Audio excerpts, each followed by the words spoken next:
बिस्मिल्लाहिर्रहमानिर्रहीम। Dear well wishers, Saifur Rahman की तरफ से सलाम कबूल हो। 3-4 अहम खबरें हैं जो आप तक पहुंचानी हैं। एक तो पीटीआई का लॉन्ग मार्च और धरना गो ये 25 को हो रहा है, लेकिन मुझे लगता है कि ये काम काफ़ी लंबा हो जाएगा और रोड्स वगैरह ब्लॉक होंगी, जिसकी वजह से इम्तिहान देने में मुश्किल पेश आएगी और यकीनन पीपीएससी इसकी तारीख कोई आगे करेगी और करना पड़ेगी। इसकी वजह कोई एज रिलैक्सेशन नहीं है, बल्कि पीटीआई का धरना है।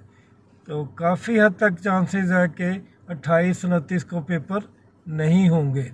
और दूसरा, एजुकेटर्स के लिए अच्छी खबर कि हर डिस्ट्रिक्ट लेवल पे डिमांड मांग ली गई है कि जितनी भी खाली सीटें हैं सब कैटेगरी में उनकी तफसीलात जो है वो पहुंचाई जाएं।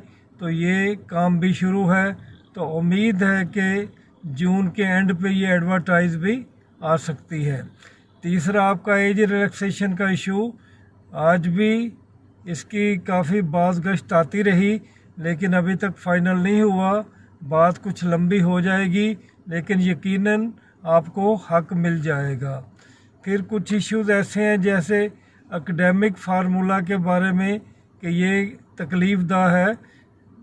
मैं इसके लिए कोई इतना नहीं कहूँगा, मैं फिर कहूँगा कि मेरे एक दोस्त ने कहा है कि एकेडमिक फार्मूले की वजह से बहुत सारे कैंडिडेट रह जाते हैं।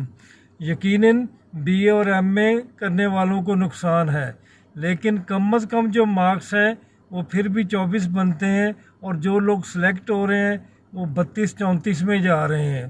तो 10 नंबर का फ़र्क ज़रूर है, लेकिन मेरी अप्रोच और है कि अगर आप हिम्मत करें, अगर आप 80% मार्क्स लेने की कोशिश करें रिटर्न में और इंटरव्यू में, तो ये फ़र्क आराम से निकल जाता है। इसमें इतनी बड़ी मायूसी नहीं है। हाँ, ये एक हकीकत है कि अगर पीएमएस में ये नहीं है, सीएसएस में नहीं है और बाकी सूबों में नहीं है, तो पंजाब में ये क्यों है? अगर ये ख़त्म हो जाए तो ये ज़्यादा बेहतर है। इसके अलावा नदीम साहब ने फिर चांसेस की बात की है, तो चांसेस मेरे भाई कभी ज़ाया नहीं होते जब तक कि आप रिटर्न में 40 नंबर से कम लेते हैं और इंटरव्यू में आप 50 से कम लेते हैं। और अगर आप अप्लाई करते हैं लेकिन इम्तिहान नहीं देते, फिर भी चांस ज़ाया नहीं होता। चांस तभी ज़ाया होगा अगर आप रिटर्न में फ़ेल हो जाएंगे और इंटरव्यू में आपके 50 से कम आएंगे। और इसके अलावा एक और अहम इशू, सीटीआई स्कूल साइड पे एसटीआईज़, इनके साथ बहुत नाइंसाफ़ी हो रही है। 5-6 माह से ये लोग अपनी ड्यूटी दे के पेमेंट की इंतज़ार में बैठे हैं, लेकिन उन्हें अभी तक उनका मुआवजा नहीं दिया जा रहा।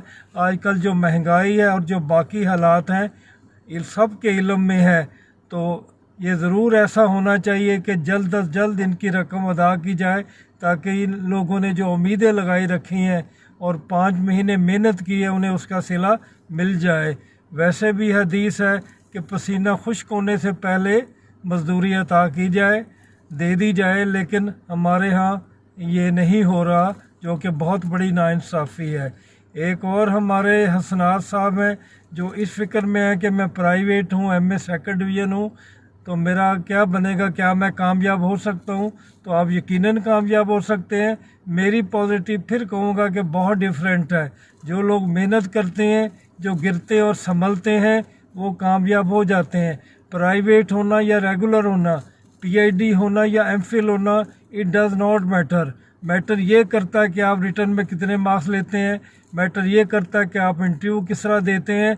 अगर आप बहुत अच्छी तरह परफॉर्म करते हैं तो आप जो है वो अपने मकसद में इंशाल्लाह कामयाब हो जाएंगे। नोमान साहब 3-4 दफ़ा मुझसे पूछ बैठे हैं कि हाई कोर्ट में कुछ एडमिन की सीटें थी, कुछ क्लरिकल स्टाफ की थी, कुछ असिस्टेंट की थी, उनका रिटन टेस्ट के बारे में क्या है। तो मैंने कोशिश की लेकिन बता ना सका।